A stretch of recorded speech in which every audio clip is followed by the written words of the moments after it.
जब पोती ने दहेज में दादाजी को मांग लिया। बिन्नी स्कूल से जैसे ही घर वापस लौटी, वो देखती है कि उसके दादाजी अपना बैग पैक कर रहे हैं। बिन्नी ने अपने दादाजी से पूछा कि दादाजी आप कहाँ जा रहे हैं। दादाजी ने बताया, बेटी मैं गांव जा रहा हूँ और बहुत जल्द ही वापस आ जाऊँगा। बिन्नी जिद करते हुए बोली, नहीं दादाजी, आपको कहीं नहीं जाना है। अगर आप गांव चले जाओगे तो स्कूल से आते ही मुझे इस घर में कौन गले लगाएगा और कौन मुझे अपने साथ पार्क घुमाने ले जाएगा। पहले तो बिन्नी को लगा कि उसके दादाजी सचमुच के गांव जा रहे हैं, लेकिन जब उसने अपने मम्मी पापा से सुना कि दादाजी गांव नहीं बल्कि वृद्धाश्रम जा रहे हैं, बिन्नी अपने दादाजी के पास जाकर उनको ज़ोर से पकड़ ली और फफक फफक कर रोने लगी। उसके दादाजी भी अपनी पोती को छोड़कर कहीं जाना नहीं चाहते थे, लेकिन वह यह भी नहीं चाहते थे कि उनके लिए उनके बेटे और बहू के आपसी रिश्ते खराब हो जाए। रोज़ रोज़ के लड़ाई झगड़े से तंग आ गए थे। उन्होंने अपने आप को वृद्ध आश्रम में जाना ही उचित समझा। रामदयाल जी के बेटे और बहू दोनों डॉक्टर थे। इस वजह से उनका ज़्यादातर टाइम घर से बाहर ही बीतता था और दोनों का टाइम टेबल भी अलग अलग होता था। दोनों अपने प्रोफेशन में इतने बिजी हो गए थे कि उनको अपने पिताजी की जिम्मेदारी अपने तरक्की में रोड़ा अटकाने जैसी लगने लगी। दोस्तों, बुढ़ापा भी एक रोग से कम नहीं होता है। रामदयाल जी को गठिया की शिकायत थी। इस वजह से उनके जोड़ों में अक्सर दर्द होता रहता था। जब भी वह अपनी बहू को बेड से उठाने के लिए आवाज़ देते, बहू अपने ससुर पर बड़बड़ करने लगती थी। बिन्नी के पापा रमन कई बार अपनी पत्नी दिव्या से कहते थे, दिव्या, हॉस्पिटल में तो तुम रोगियों की कितनी सेवा करती हो, लेकिन बाबूजी की सेवा करने में पता नहीं क्यों तुम्हें गुस्सा आने लगता है। दिव्या का जवाब होता था, रमन, मैं तुम्हें साफ साफ शब्दों में कह दूं, जो हॉस्पिटल में हम करते हैं वह सेवा नहीं होता है, बल्कि वह हमारा जॉब है और उसके लिए हमें पैसा मिलता है। रमन चुप हो जाता था। इसके आगे वह क्या बोलता। एक दिन बिन्नी के दादाजी को टॉयलेट जाना था। बहुत देर से आवाज़ लगा रहे थे, लेकिन किसी ने भी नहीं सुना। उन्होंने बेड पर ही टॉयलेट कर दी। फिर जब दिव्या को पता चला कि ससुर जी ने बेड पर ही टॉयलेट कर दी, फिर तो पूरे घर में हंगामा खड़ा हो गया। दिव्या ने अपने काम वाली बाई को टॉयलेट साफ़ करने को बोली तो उसने भी साफ मना कर दिया। मैडम जी, मैं इस घर की साफ़ सफाई के लिए आपके यहाँ नौकरी करती हूँ, आपके ससुर जी के टॉयलेट साफ़ करने के लिए नहीं। गुस्से में दिव्या ने बिन्नी के पापा को फ़ोन लगाया और बोली, जल्दी से तुम घर आ जाओ, तुम्हारे बाबूजी ने बेड पर ही टॉयलेट कर दिया है। बिन्नी जब स्कूल से आई तो उसने देखा उसके घर में हंगामा खड़ा हुआ है। उसके दादाजी ने बेड पर ही टॉयलेट कर दिया है। वह बिना कुछ सोचे अपने दादाजी का हाथ पकड़कर टॉयलेट के अंदर ले गई और उसने अपने दादाजी का टॉयलेट साफ़ किया। दादाजी बोले, रहने दो बिटिया, मैं जाकर बेड का टॉयलेट साफ़ कर देता हूँ। बिन्नी के दादा जैसे ही अपना टॉयलेट साफ़ कर रहे थे, रमन हॉस्पिटल से आ गया था। उसने अपने बाबूजी को इस तरह टॉयलेट साफ़ करते देखते हुए उसे बहुत बुरा लगा। उसने डिसाइड कर लिया था कि अगले दिन ही अपने बाबूजी को वृद्धाश्रम में भर्ती करा देगा। कम से कम बाबूजी को इतना कष्ट तो सहन नहीं करना पड़ेगा, जितना पैसा खर्च करना होगा वह करेगा, क्योंकि उसके पास समय नहीं है कि वह अपने बाबूजी की सेवा कर सके। दादाजी को वृद्धाश्रम जाने का मन नहीं था, चाहे कितना भी कष्ट हो रहा था, लेकिन वह अपने घर में रहना चाहते थे। लेकिन बेटे और बहू की आपसी लड़ाई के कारण उन्हें वृद्धाश्रम जाना ही पड़ा। हर सप्ताह बिन्नी अपने दादाजी से मिलने वृद्धाश्रम जरूर जाती थी।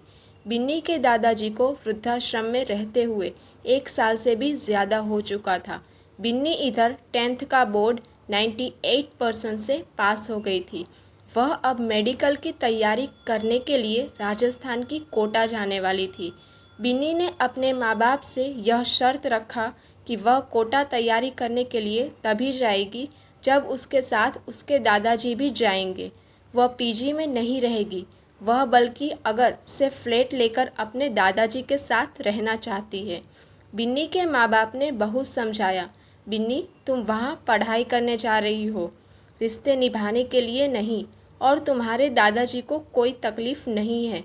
जब भी तुम छुट्टी से वापस आना, अपने दादाजी से जाकर मिल लेना और फ़ोन पर बातें करती रहना। बिन्नी ने अपने मम्मी पापा से साफ साफ शब्दों में कह दिया था कि अगर मैं कोटा जाऊंगी तो अपने दादाजी को लेकर जाऊंगी, नहीं तो मैं कहीं नहीं जाऊंगी।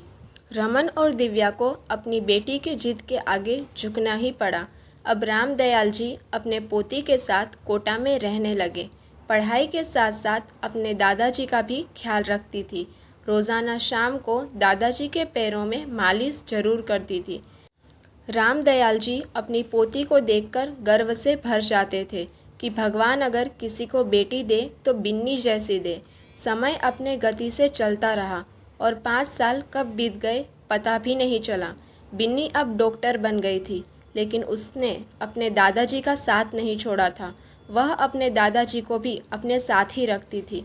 बिन्नी के माता पिता ने एक दिन मजाक में अपनी बेटी से कहा, बिन्नी जिस तरह से तू अपने दादा से प्यार करती है, हमें तो लगता है कि दहेज में भी अपने दादाजी को साथ ले जाओगी।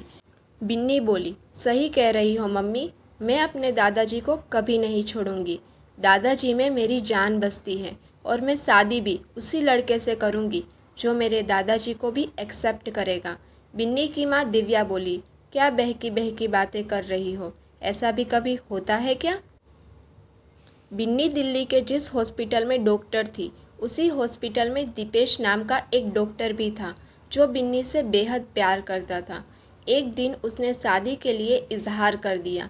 बिन्नी भी मन ही मन उसे पसंद करती थी, लेकिन बिन्नी ने दीपेश के सामने यह शर्त रख दी, अगर तुम मुझसे प्यार करते हो और मुझसे शादी करना चाहते हो तो तुम्हें मेरा एक शर्त स्वीकार करना पड़ेगा। पहले शर्त तो बताओ। नहीं, पहले हाँ या ना कहो।